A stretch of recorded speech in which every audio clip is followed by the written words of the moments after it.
We are going to talk about LinkedIn today, Yeah. episode 10. Here Yeah. we are, Uncaged. uncaged, the real thing, the underbelly of LinkedIn, Well, how to leverage this tool.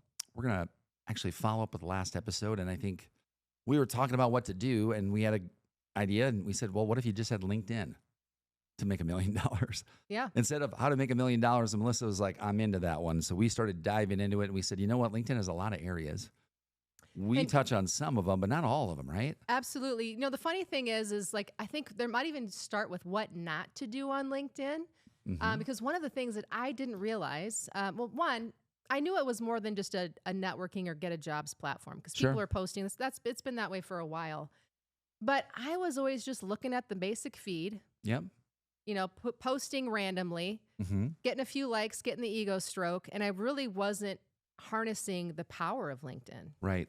So you were using LinkedIn more for, I'm going to update my job, Yeah. and then I'm going to look at it again when I need to get a new job. Or if I needed to promote something in a really cheap way, like in an organic way, if we Or to had an stalk event somebody. or a webinar. No, I did not use it for that. Yeah. That was just you. If you had to promote a webinar or an event, like there was always a really easy way to do that. And people Yeah. you know, most people didn't actually show up because it was just some random, you know, every 2 months post something. So that Yeah. definitely doesn't work. When did posting start on LinkedIn? Do you know? I don't know. Yeah. That'd be a good thing to fact check. It definitely wasn't right away. It seemed to me like post Facebook, it really adopted Yeah. that up and really LinkedIn, maybe I'm guessing 2014, 2012. I'm going to check because Yeah. I'm curious Let's now. find out. Yeah. I think part of what we'll talk about today, Melissa, is the posting, but that's just one thing on LinkedIn where a lot of people are, do you post on LinkedIn? Sure. I think that's just the start, right? Because then it opens up a whole world of other things. You got some data there. What does the data say? The data says 2012 is when LinkedIn rolled out the publishing platform. So it's been Yeah. there for 12 years. It's been around for a while. And then they went on a tear, right, with buying like LinkedIn Learning and Sales Navigator and all that stuff. Yeah. Yeah. So in 2015 is when they opened long form publishing to all members. So that was really when Oh, they wow. were trying to unleash this as more of a professional social platform. I would, it'd be fun to go back and look if it was just like a photo you could attach Yeah. or if it was just like text only. Ooh, we'll have to do a little digging Yeah. into And that. of course, maybe next episode we could say like we could read our first LinkedIn post and show everybody how to do that. It's pretty funny. There is some definite unlock codes when we talk about LinkedIn and how to Yeah. leverage it. And if you do want to use LinkedIn to make $1 million, Yeah. you're going to pretty much be working on LinkedIn all the time. But that's Now, okay. It's Yeah. possible to hire people to do some of that work for you, but it is definitely much more than just ghostwriting. That's not going to do it in and of itself. And I think it's what you just said, tease up content-led sales. So let's say you are a CEO or a founder and you said, hey, I don't have a lot of money. Steve and Melissa, I don't even have 20K a month. And we go, no, we get it, right? It's a lot of 20K to spend is a lot to risk on making. No matter who you are, if it's your mom's money, your brother's money, your son's, it doesn't matter. It's money and it's going to go quickly. So I think that the idea is how do you get revenue? And like every founder, we play this game too, CEO, every company, pardon me, you want to start to sell more than you're spending. And I think LinkedIn gives you an equation to do it. But a lot of people, like you said, would stop well short if they just posted. Yeah. Let's dig into the ghostwriting piece. So what we do is we do ghostwriting. On the underbelly of that, there's a lot of other things that happen though, but let's just dig into ghostwriting, Melissa. Let's say I'm a CEO and I say I'm too busy. I'm willing to do video. What is it going to look like for me? What do I need to commit to? What should really be my realistic goal? And can I get sales out of that broad idea? Well, I think first of all, before, you know, I think there's the ghostwriting is your posting is like the billboard. We talk about billboards and Yeah. door knocking, right? Right. So posting is the billboards. Your DMs Yep. is your door knocking. So there's billboards, there's DMs, Right. there's LinkedIn Sales Navigator, there's LinkedIn Premium, Mm-hmm. and then there's the LinkedIn Live events. So we're going to talk about all of those things and Yeah. how they can work together to really drive your sales.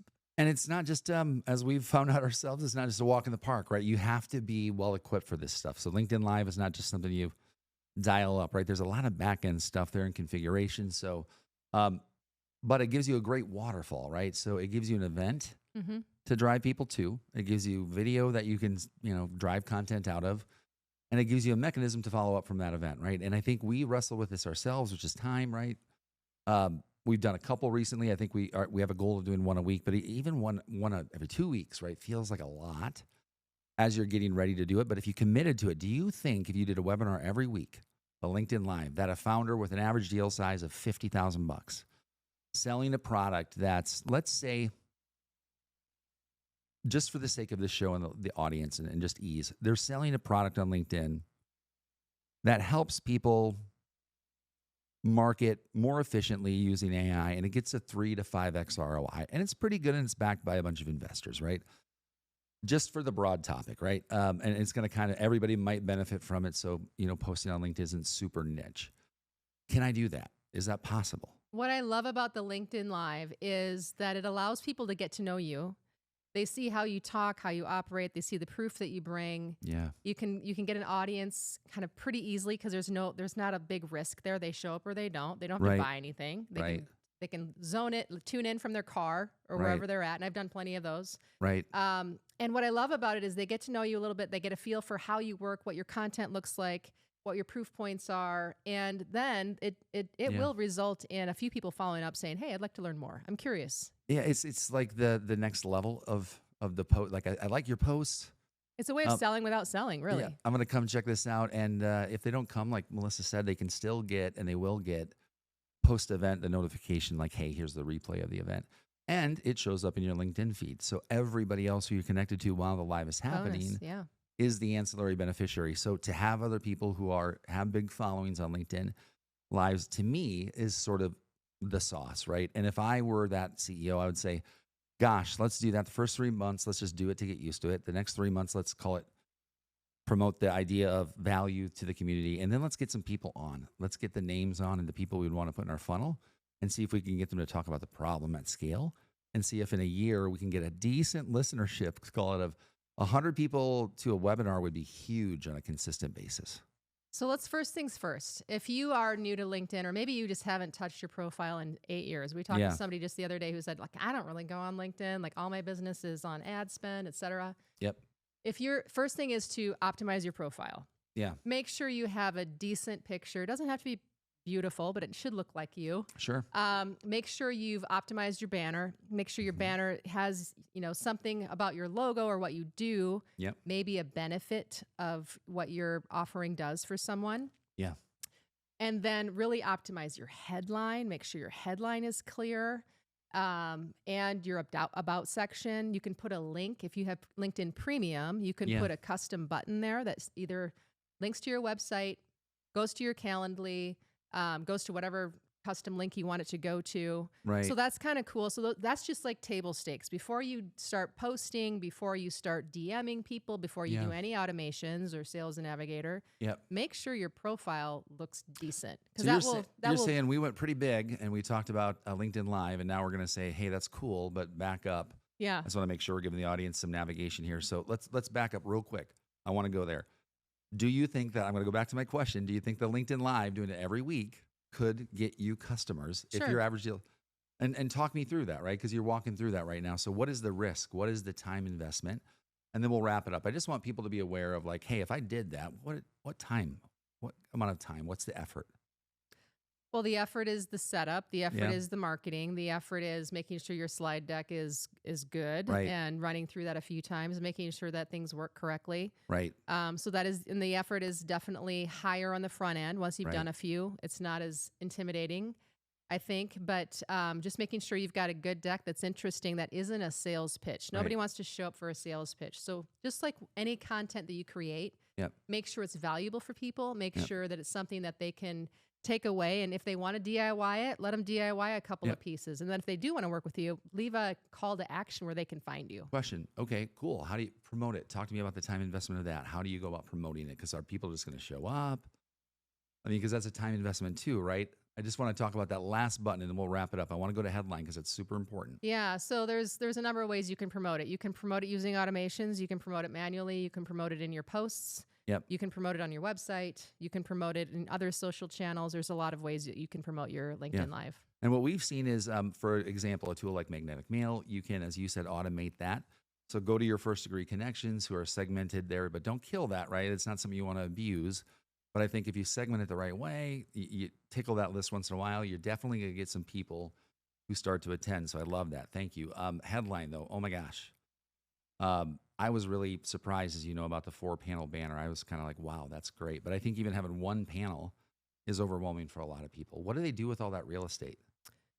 So so we're going back to kind of the initial things you need to do. Make sure your profile is optimized so Yeah. that people want to connect with you. People are curious to learn more, and they Yeah. want to learn from you. Right. So in doing that, one of the first things you want to do that now, the rotating banner is not rolled out to everyone just yet. It may be Yeah. by the time this goes live.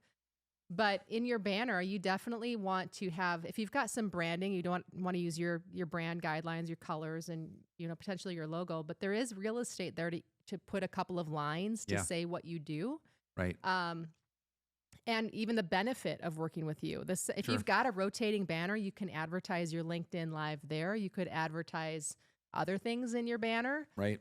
Just as long as, again, you're following suit with, be really clear. I think Yeah. what I see a lot of times is people using jargon, like, even I did it for a while, just talking about growth generally. Like, what does that mean? Like, growth how? What Yeah. exactly do you do? Sure. So keeping it really simple and clear so people know who you are, what you do, and okay, I'll connect with you. That seems to work really well. Let's drop into the DMs, the next part of this, my favorite subject. Dropping into the DMs. What do you think of DMs? Because it's kind of, I think, something that I've recalled you saying in the past, like, I don't have time for that. I'm an executive. I get it, right? But recently you've kind of rethought that, right? Because I think you've seen business start to come from there, some relationships, friendships, community, all that stuff has really started in the DMs. Talk to me about that. I do think most executives don't have time to probably do the DMs. Right. So you may want to, like, that might be a sales or team thing, or you might want to hire somebody to do it for you because it can become overwhelming. Since it's our business, I do it because it's our Right. business, and it's been an unlock code, quite frankly, and largely when I go back and segment out the people I'm already connected to. So they may have Yep. seen a few pieces of my content. They may have a little bit of knowledge of who I am. Yeah. And if I message them or if I send an automated message to them saying like, hey, I've got a LinkedIn Live, join. It'd be great to have you there. Yeah. That response to that is actually really, really Right. high. Now, Right. if I were to cold just pitch him on something, not as high of a response. You got to be careful with that a little bit. But yeah, I definitely, for different networking groups that you're in, for different, maybe it's different segments, industry segments that you work with, Yep. you can parse those out and send messages to them through your DMs and get real business. People will respond for sure. Right. Yeah. I mean, As long as it doesn't sound DMs like, of, hey, Steve, I hope you're having a great day. Yeah. I have this great opportunity and I'd like to talk with you about it. Can I Sure. get 5 minutes on your Calendly? DMs are, Don't do that. DMs are, to me, that is where you make the money. And the idea of like a response in the DMs to me is worth its weight in gold. And so I would tell an executive, like, if growth is important to you, you should man your own DMs because nobody can do it like you, right? I get a lot of CEOs I talk to who just have hyperinflated egos and they say, I don't have time. Well, they have time to go on every other social media platform except for the one that runs their business, right? So I always say, like, how do you prioritize that? Because if you don't have time, I get it, but now you got to be willing to let somebody else come in and drive that for you because that is sort of, for a lot of executives, it's their inbox, right? It's sort of like, okay, I'm going to give you the keys to my house. And so to me, that's the ghostwriting I love. I think the content's amazing, right? But like being somebody else on a DM and being able to see that is really wild on the client side. Let's talk about automations because I don't think a lot of people know what that is. I mean, Sure. there's definitely a segment of people that know how to create LinkedIn automations, but Yeah. tell me what when you're saying I message people, what does that mean? So automation would say, I'm going to, like what Magnetic Mail does for us and a lot of clients is we're going to nail down our ICP and kind of put it through a filter and say, on Sales Navigator, this is a list I really like. We're going to take that over and say, we want to go do this with it, right? So for example, what I did today prior to coming down here was I took everybody who had responded neutral, follow up later, or not now, but interested in the AI tagging that we use, right? So the sentiment analysis, I said, okay, I want all those people in a sequence. And then that sequence is going to come through because there's 8,000 of those, call it people. instead of going cold outbound all the time, and I really want to test, like, how does that message go with people you're already connected with who are seeing your content maybe, or people who you don't know at all, right? And I think that will be really telling. So that idea of automating the initial connection and that initial message, but it's not over then, right? Because if they say not now or say nothing, a lot of these connections, I first connected with Melissa and yourself too 3 years ago, right? So they've been, if I look at my DM history from the automation, it's 2021. So if you don't know what automations are, essentially what it is, because I had to be explained kind of how this works. You can either pull people using if you have Sales Navigator, this is a power of Sales Navigator, you can pull first degree connections. Yep. Anyone who's had a job change, anybody that works in healthcare, anybody that works in manufacturing, anyone that works in manufacturing with employees that are an employee count of 10 to 50 that makes over 5 million a year. And you can get really hyper segmented, and you can then message those people on LinkedIn. So you can do it manually. You can do it with an automate. There's a number of automation tools out there. We have Of course, one. we think ours is the best, but there's a number of them out there that allow you to message them in mass, or you can do it manually one by one if you want. Yeah. But that is really where the gold is in finding an audience and finding that ICP for those that don't use that language, like your target person or your persona. Right. That's how you can use Sales Navigator and your LinkedIn to direct message people in mass, invite them to your event, invite them to look at some case studies, whatever it might be that you want to kind of create a relationship and start building building trust. So I look at it like this. I look at it like differently now than I did before. It's like a light bulb came off. And I knew came off or came on? Came on. Yeah, sometimes those are tough. They can the light bulb came on. Come off and on at will. I said, well, why wouldn't I go to my first degree connections instead of trying to connect new? It's always a build. Well, you want to do both. And undoubtedly, it would be more convenient to go to my first degree connections. And a lot of people go, well, I don't want to sell anybody. I mean, they kind of know what you do already. And a lot of people might say, not now. And, hey, like, great content. There's gold in there. And that's the thing is I know that and I want to unlock it. And we're right to the tipping point where we can unlock that and then bring that to our clients because email rates are down, right? And I don't want to go into email rates, but that's where DMs don't have a spam filter. They kind of do. You can end up in the other button. Other inbox, yeah, so there's, if it is one of those robotic messages that is literally templated with a tool, it will show up in the other. So in your DMs, there's like a focused, and then there's an other button. And you're talking like the right out of the box the AI. junk all goes to the other button, right? Yep. You don't want to end up there. Yep. That's right. So if you are writing a message to someone, obviously you want it to sound like a human. You want to make sure it sounds like something that you would say. Right. So if I want to make $1 million on LinkedIn, we just talked about a lot of stuff. Yeah. 3 things, right? Optimize your profile. Yep. LinkedIn Premium is $45 a year. Right? That allows you to send a message when you want to connect with people. How many people can you connect with in a day and in a year? Well, that depends. Legally, like LinkedIn legal, like 25-ish a day. I've seen people go way higher than that. I've seen the people I know who succeed stay right there and just consistently do that. And then over a year, what is that? 5,000? 5,000 connections? Yeah. I kind of look at it like this. If you did it for 5 years, kind of like a 401k plan, you get 25,000 connections at least. Likely going to compound 4 times, right? So you're probably going to get to 100,000 connections in 5 years.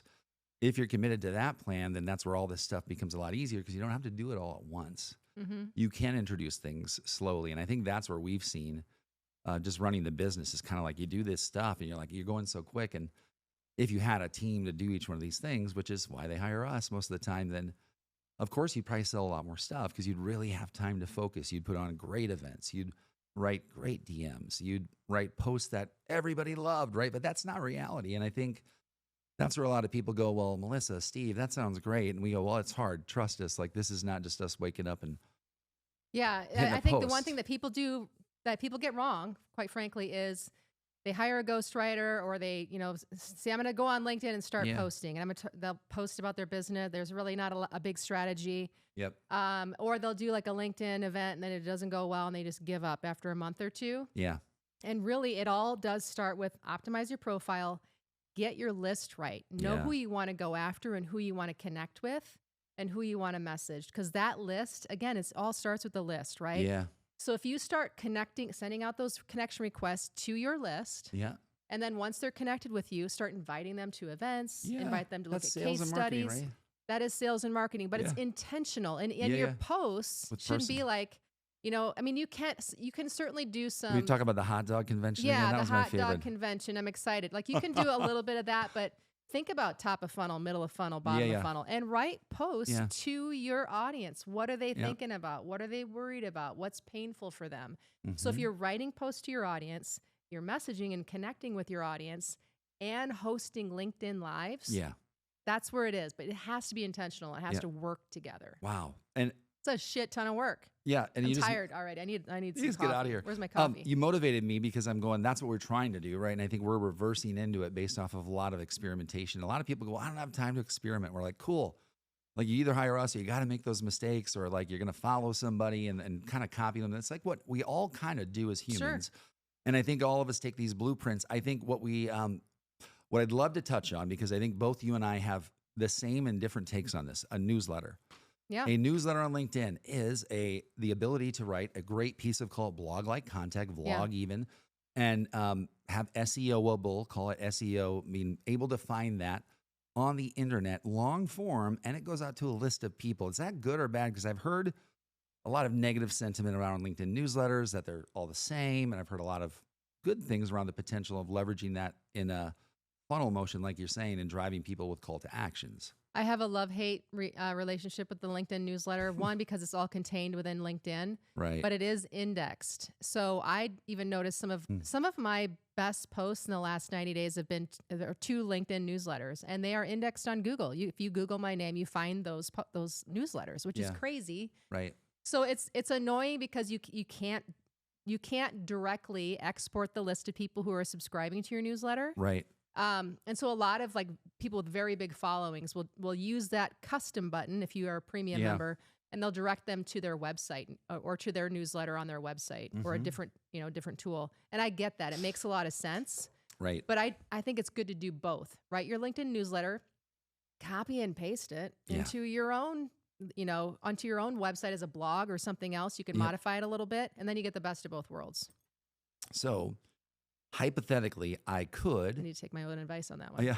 Well, I think we'll go back and watch this episode and probably say, okay, we should start doing all of this, right? Because we do this, but Well, of course we there's do. things that we can always do better. And how could we do it more efficiently, right? I think is really the answer, because I could, and this is the efficient proposal to you. Like, what if I'm a CEO?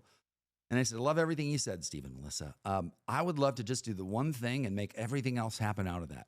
Could I just do a podcast? I don't want to write LinkedIn posts. I want you to do that. I don't want to do videos. I want you to take them out of that. I don't want to do anything. I just want to do a podcast once a week, and then you guys can make everything else, the newsletters, the da-da-da, just off my podcast. Is that too much to ask for, too narrow scoped? I think it depends on their audience and what they're trying to achieve. I personally think that if you're creating content, it's great to have video. Yeah. I do think it's also great to have photos. It's great to have a little bit of memes, whatever you can do to mix it up a little bit, or maybe pictures from when you're traveling or at an event, some live streams.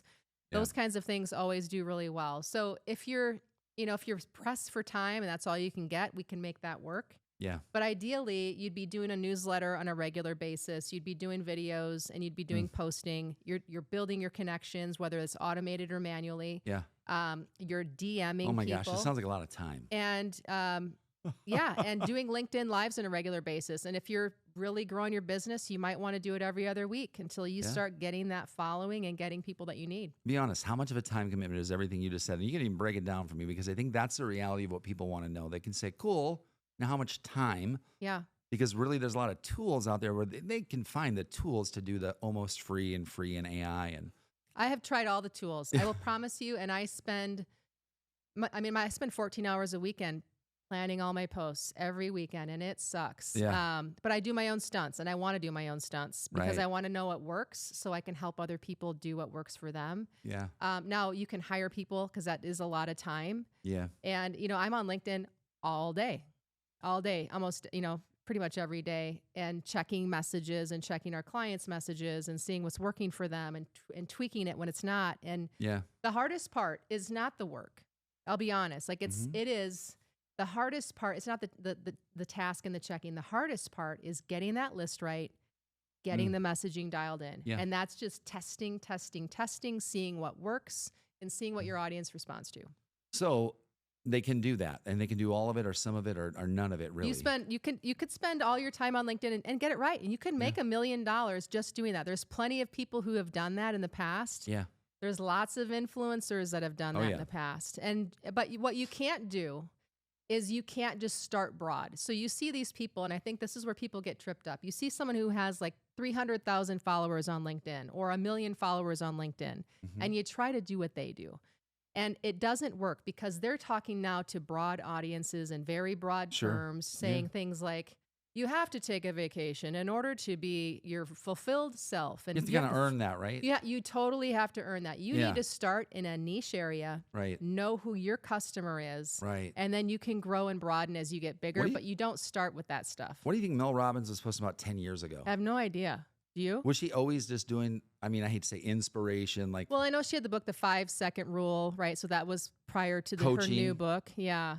Kind of that, I hate to say the headset, like Tony Robbins. Yeah. That's a job, right? They all start somewhere, right? But what happens is people look at that and they say, well, I'm at 150, 150 connections. There's no way. And they just give up. Or this won't work for me. And it absolutely works. Now, it is harder to get like all the likes and the love right now just because of the algorithm really is like making sure the people in your niche see you, not everybody. But as you grow, that audience grows. It's kind of the find your tribe thing, right? You'll know when you hit it because it kind of just feels right, and you'll probably start making money if it's business, and people will give you good feedback on your product. Like, we are blessed to have customers who give us feedback that makes our product better. And I think that's your perfect customer, not the one who wants a solution right away to work and then they cut bait and run right away. And we're in the services business. I think the one thing I've seen, Melissa, and I want your take on this here as we get towards the wrap up here, is LinkedIn is great. Everybody seems like they know what they're talking about. But there's also been sort of this trust issue the last 3 years. Do they really know what they're talking about? How do I really know? Where's the proof? They talk a big game, but I just don't really. You're talking about LinkedIn or the LinkedIn. people on LinkedIn? People on LinkedIn who are selling something. Because even though it's a company, it's the person who's posting, right? They may be posting something. Let's say I'm a founder of a software company, and we're a budding, growing software company, and I'm posting about this problem our software can solve, right? Let's say I'm that person. So, 50% of website traffic comes from LinkedIn. So when somebody finds you, the next thing they're going to do is go to your website, go to your YouTube channel, see if you're for real or not. So just know that it's kind of a jumping off point, and that's where some of the other tools that we implement, tracking where your traffic is coming from, where we can attribute that, oh, this came from LinkedIn. We know that that's definitely either your content or your messaging. I would say, while we do LinkedIn, I feel like the majority of our services are almost in many ways business consulting, because we're helping people really understand and dial in their lists, making sure their lists are tight, they're complete, they're enriched, they're segmented, and then helping them design sequences that are specific to those, segmented lists, and really dialing in the message. It's, like dialing in a radio station. You kind of get close and you hear a little bit of a cackle. You'll get a couple of responses back. They usually kind of suck at first, like, go take a hike, or that's why I quit, right? And then you're like, okay, I'm getting a couple, so let's dial it in again. So a lot of what we really do, if at least in my perspective, is really helping people understand who your real audience is and what your message is that resonates.